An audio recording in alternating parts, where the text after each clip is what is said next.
Water overflowing from sewers has been a problem in Little Rock for decades. But now new improvements are helping stop that yuck from getting into streets and into waterways.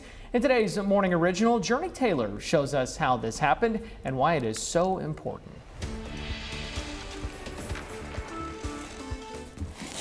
Taking a boat ride through the largest urban wetlands in the South, Fish Creek is now seeing better days. Little Rock's got 15 major waterways that feed into Fish. That's the beast of all of this. Trash booms are still collecting massive amounts of garbage from illegal dumping in street litter. However, Norm Berner, chair of Friends of Fish Creek, says there was once a larger problem. Some 10 years ago, you look out and see the contents that you're seeing here today, and they would be covered with the contents from inside this storm sewer.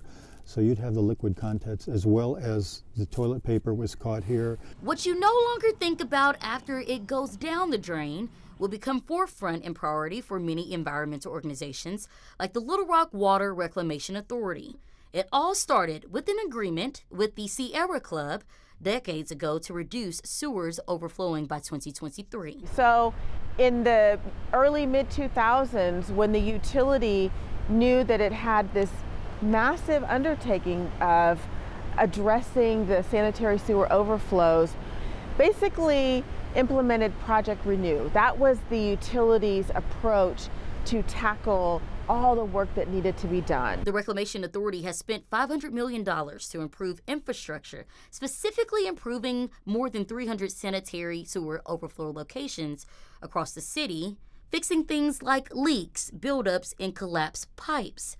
It's been a team effort, especially for the collection system maintenance team, working on 1,400 miles of sewer line. That's the distance between Little Rock to Las Vegas. That's how many pipes are underground that are collecting used water that leaves our homes, going down toilets or sinks or drains, leaves businesses, leaves restaurants, as well as leaves local industry.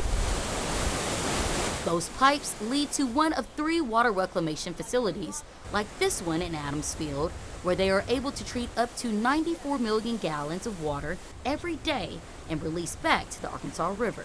Bring it through filtration, we'll introduce it back with that water that's coming through the biological treatment.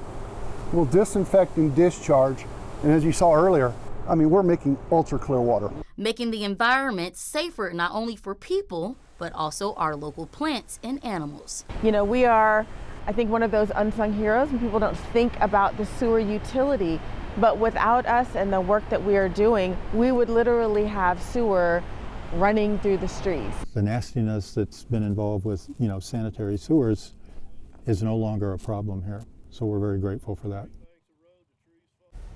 Well, the Little Rock Water Reclamation Authority is the largest wastewater utility in the state. So you have to understand what they're doing is critical. Oh, critical. And massive. And I mean, we're on TV, so I want to be appropriate. But I'm just thinking of the disgusting things that they were dealing with just years ago. So, and like you said, once it leaves our homes, do we think about No. it? Well, I don't want them really. to be unsung heroes like they currently are. Yes. I want them to be known and say thank you, thank you, thank you, that we don't have to deal with this, but they've done so many improvements. They're leading the way in Little Rock. That's Absolutely. unbelievable. With innovation and just different technology, they said a lot of states are looking at what we're doing to try to implement where Way they are. cool. Because this is just not, single to Little Rock or the state. This is happening everywhere. Sure. So it was a great little field trip for me, and I learned a lot. How about that? And Sure. you look darn cute in the boat. Oh, thank you. Well, I mean, you got a little ride through the system.